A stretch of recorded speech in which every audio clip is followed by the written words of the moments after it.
ഇന്നത്തെ വീഡിയോയിൽ ഞങ്ങൾ നിങ്ങളെ മുംബൈയിലെ ബാബുൽനാഥ് ക്ഷേത്രത്തിലേക്കാണ് കൂട്ടിക്കൊണ്ടുപോകാൻ പോകുന്നത്.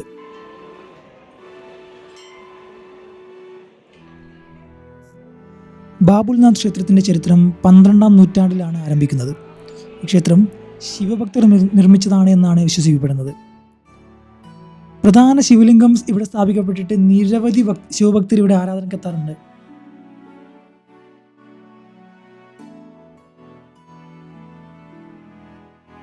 ഈ ബാബുൽ എന്ന പേരിൻ്റെ കാരണം എന്താണെന്ന് നിങ്ങൾക്കറിയാമോ?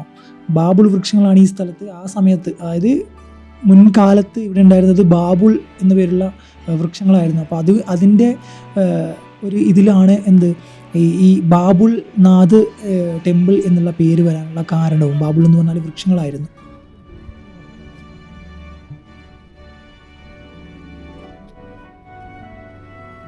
ഈ ബാബുൽനാഥ് ക്ഷേത്രം അതിൻ്റെ ശില്പകല കൊണ്ട് വളരെ പ്രസിദ്ധമാണ്, ശ്രദ്ധേയവുമാണ്.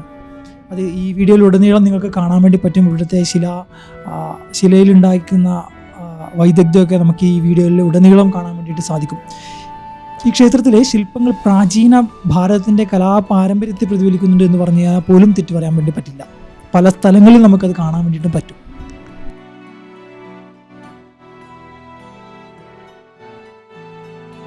മറ്റൊരു സുപ്രധാനമായ കാര്യം, മുംബൈ നഗരത്തിൻ്റെ ഗതാഗത ശബ്ദങ്ങളിൽ നിന്നും വളരെ വേർതിരിഞ്ഞ് ശാന്തവും പവിത്രവുമായ ഒരു അന്തരീക്ഷമാണ് നമുക്കിവിടെ അനുഭവപ്പെടാൻ വേണ്ടി സാധിക്കുക.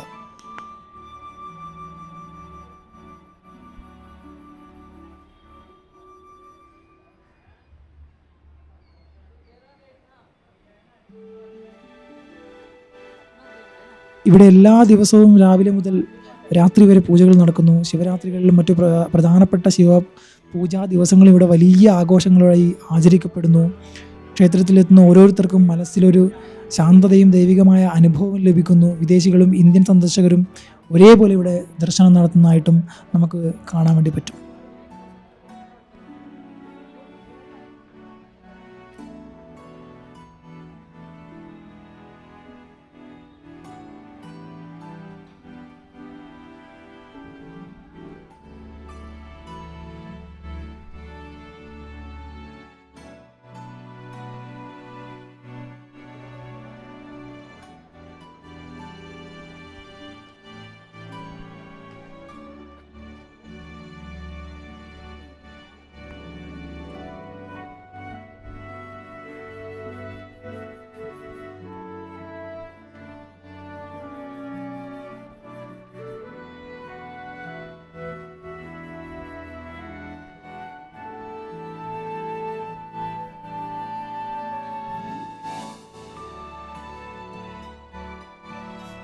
വളരെ ചെറിയൊരു ക്ഷേത്രമാണെങ്കിൽ പോലും ഈ പടിക്കെട്ട് കയറി വരുമ്പോൾ നമുക്ക് കിട്ടുന്ന ഒരു അന്തരീക്ഷം വളരെ വ്യത്യസ്തമായിട്ട് നമുക്ക് തോന്നപ്പെടും. ഇവിടെ ഉള്ള വിളക്കുകളൊക്കെ വളരെ വളരെ വ്യത്യസ്തമായിട്ടുള്ളതാണ്. നമുക്ക് ആരാധന വളരെ വ്യത്യസ്തമായിട്ട് കാണാൻ വേണ്ടി പറ്റും. ഓരോരുത്തരുടെയും കണ്ണുകളിൽ നമുക്ക് ആ ആരാധന കാണാൻ വേണ്ടി പറ്റും. പടവുകൾ കയറി വരുമ്പോൾ മനസ്സിലുണ്ടാകുന്ന ഒരു കാര്യം എന്ന് പറയുന്നത് വളരെ വ്യത്യസ്തമാണ്. പല ആൾക്കാർ പല രീതിയിൽ അവരുടെ അനുഷ്ഠാനത്തെ മുന്നോട്ട് കൊണ്ടുപോകുന്നതായിട്ട് കാണാൻ വേണ്ടി പറ്റും. ചെറിയൊരു ആരാധനാലയമാണെങ്കിൽ പോലും അവിടെ നമുക്ക് ചുറ്റി നടന്ന് കാണാൻ വേണ്ടിയിട്ട് ഒരുപാട് കാര്യങ്ങളുണ്ട്. കണ്ട് മനസ്സിലാക്കാൻ വേണ്ടി ഒരുപാട് കാര്യങ്ങളുണ്ട്. ശില്പമായാൽ പോലും, ആരാധനയുടെ കാര്യങ്ങളായാൽ പോലും, പൗരാണികമായ ഭംഗിയായാൽ പോലും കണ്ടു തീർക്കാൻ വേണ്ടിയിട്ട്, കാണാൻ വേണ്ടിയിട്ട് നല്ല മനസ്സിന് നമുക്ക് നല്ല അനുഭൂതി തരുന്ന ഒരുപാട് കാര്യങ്ങളുണ്ട് എന്നുള്ളതാണ് ഈ ഒരു ബാബുൽനാഥ് ടെമ്പിളിൻ്റെ വളരെ പ്രധാനപ്പെട്ട മറ്റൊരു കാര്യം.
ഒരു ആരാധനാലയം എന്നതിനേക്കാൾ ഒരു രീതിയിൽ വളരെ വ്യത്യസ്തമായി വലം വെച്ച് വന്ന് നമുക്ക് കാണാൻ വേണ്ടി പറ്റുന്ന പല പല നിലകളിലുള്ള അമ്പല സമുച്ചയങ്ങളാണ് നമുക്കിവിടെ കാണാൻ വേണ്ടി പറ്റുക. ആൾക്കാർ ക്യൂ നിൽക്കുന്നതായിട്ട് നമുക്ക് കാണാൻ വേണ്ടി പറ്റും. നിരനിരയായിട്ട് നിന്നിട്ട് ആൾക്കാർ തൊഴുന്നതും ഒരു പല പല അനുഷ്ഠാന കാര്യങ്ങൾ നമുക്കിവിടെ അനുഭവിച്ചറിയാൻ വേണ്ടി പറ്റും. അങ്ങനെ നമ്മളെ ഒരു സന്ദർശകനെ സംബന്ധിച്ചിടത്തോളം വളരെ വ്യത്യസ്തമായി, മുംബൈയുടെ നാഗരികതയിൽ നിന്ന് വ്യത്യസ്തമായി, വളരെ വ്യത്യസ്തമായിട്ടുള്ള ഒരു പ്രത്യേക അനുഭൂതി തന്നെ നമുക്കിവിടെ കിട്ടുമെന്നുള്ള കാര്യം തീർച്ചയാണ്.